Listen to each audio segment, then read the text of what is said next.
warahmatullahi wabarakatuh. Selamat sore. Sebelumnya terima kasih atas kehadiran ibu sekalian pada kesempatan ini. Hari ini kita akan melaksanakan rutinitas bulanan kita, yaitu pertemuan peningkatan kapasitas keluarga. Pada kesempatan ini kita akan membahas tentang cermat meminjam dan menabung. Yang menjadi tujuan pembelajaran kita pada kesempatan ini yaitu yang pertama, mampu merencanakan pinjaman dengan matang, kemudian memiliki keterampilan untuk memilih tempat meminjam yang sesuai kebutuhan. Yang ketiga, peserta menyadari bahwa menabung dapat menjadi salah satu cara mencegah berhutang kembali. Kemudian, peserta mengetahui pilihan cara dan tempat menabung yang sesuai dengan kebutuhan. Oke. Jadi seperti yang tadi saya putarkan mengenai film 2.A. Jadi kira-kira apa yang ibu ingat daripada film yang tadi saya putarkan? Kira-kira dari ibu bisa menjawab saya? Tetap Buana sakit jadi mungkin pinjam uang di tetangga rumah yang bisa layani dia, terpaksa tetap uang simpan tadi di apa bongkarakan lah bayar rumah sakit. Oke, terima kasih atas jawaban yang disampaikan oleh Ibu. Jadi di sini dari film 2.A yang saya putarkan tadi menyampaikan bahwa meminjam banyak dilakukan oleh rumah tangga miskin untuk menutupi pengeluaran yang lebih besar daripada pemasukan. Untuk itu, syarat-syarat untuk sebelum kita meminjam ada beberapa hal yang perlu diperhatikan, sehingga ketika kita meminjam tidak terbelit hutang pada bulan yang berikutnya, atau istilahnya gali lubang tutup lubang. Jadi ada syarat-syarat yang harus dipenuhi oleh ibu untuk menghindari hal-hal tersebut. Yang pertama yaitu, untuk apa kita meminjam? Sebaiknya hanya untuk memenuhi kebutuhan bulanan, bukan keinginan atau untuk kegiatan yang produktif. Misalkan ibu-ibu ketika meminjam, usahakan hal yang pinjaman yang dilakukan itu dipakai untuk kebutuhan, misalkan makan kebutuhan hari. Ya. Kemudian yang berikut yaitu, apakah ada cara lain untuk bisa dilakukan sebelum berutang? Ya, di sini jika ada gunakan tabungan atau aset terlebih dahulu. Misalkan sebelum ibu-ibu mulai berhutang, kalau ibu-ibu punya harta atau tabungan aset di rumah, bisa dipergunakan terlebih dahulu sebelum melakukan pinjaman. Kemudian yang ketiga, berapa besar kita perlu meminjam? Ya, sesuaikan jumlah pinjaman dengan kemampuan kita untuk membayarnya. Hitunglah berdasarkan jumlah pendapatan kita. Misalkan bahwa pendapatan kita per hari kurang lebih 50.000. Ya, jadi diupayakan itu uang yang seharusnya kita pinjam di bawah daripada 50.000, misalkan 30.000 pinjaman per hari, sehingga waktu pengembaliannya kita tidak dipersulit dengan apa yang kita pinjam tadi. Oke. Kemudian yang berikut yaitu, bagaimanakah kita dapat membayar kembali pinjaman?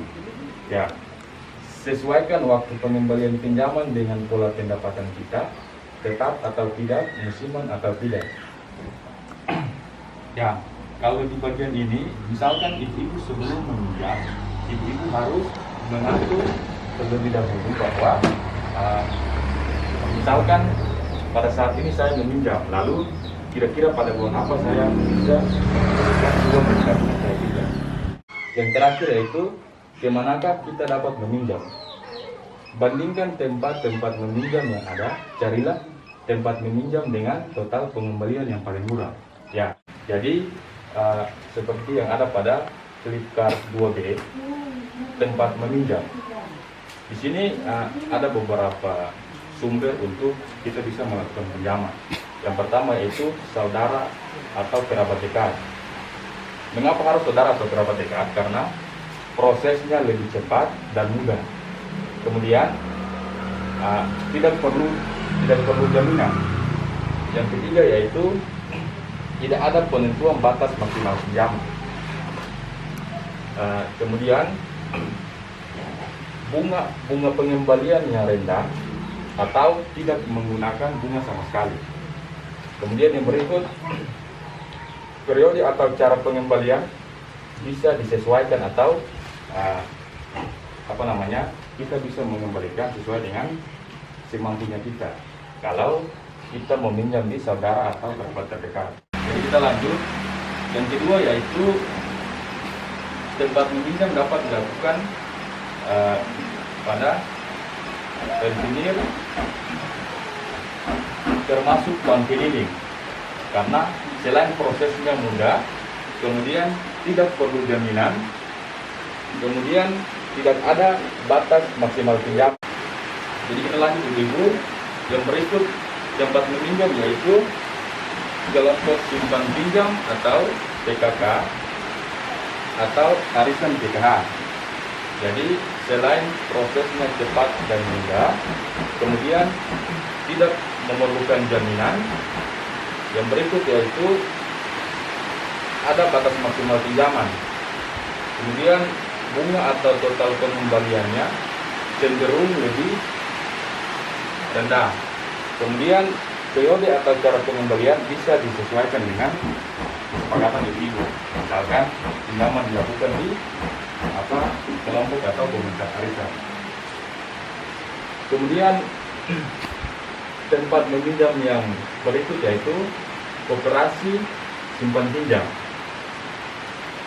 Koperasi simpan pinjam di sini prosesnya cepat dan mudah, kemudian agak sedikit cenderung rumit karena ibu akan diminta untuk mengisi formulir, kemudian melampirkan dokumen yang diperlukan.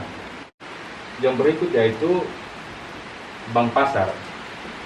Ibu-ibu bisa melakukan pinjaman di bank pasar karena selain prosesnya cepat, tapi agak sedikit rumit karena ibu-ibu perlu mengisi formulir, kemudian melampirkan dokumen, proses penilaian yang lebih ketat. Terima kasih.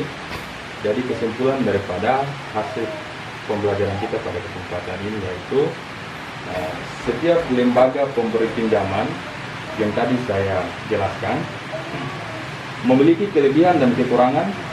Jika kita perlu meminjam, maka kita perlu membandingkan dan memilih sesuai dengan kebutuhan kita. Jangan pernah meminjam uang kepada rentenir karena sangat merugikan. Hal tersebut dapat dilihat pada Wiklat 2B yang tadi saya jelaskan.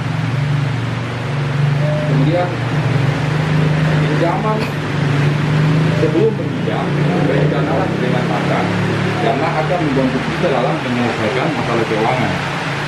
Namun sebaliknya, ketika ibu-ibu meminjam tanpa merencanakan, maka hal tersebut akan merugikan kita secara pribadi. Di waktu nantinya kita mengembalikan uang yang kita pinjam dengan jumlah yang tinggi, misalkan yang tadi saya katakan bahwa peminjaman dilakukan pada rentenir atau bank keliling. Ya, jadi kurang lebihnya seperti itu, Bu. Jadi itulah tadi kesimpulan daripada proses pembelajaran kita pada sore hari ini. Mudah-mudahan dapat bermanfaat bagi kita semua. Yang terpenting yaitu apa yang hari ini kita belajar dapat diimplementasikan atau diterapkan di lingkungan keluarga masing-masing. Jadi kurang lebihnya seperti itu. Akhir kata saya ucapkan Assalamualaikum warahmatullahi wabarakatuh.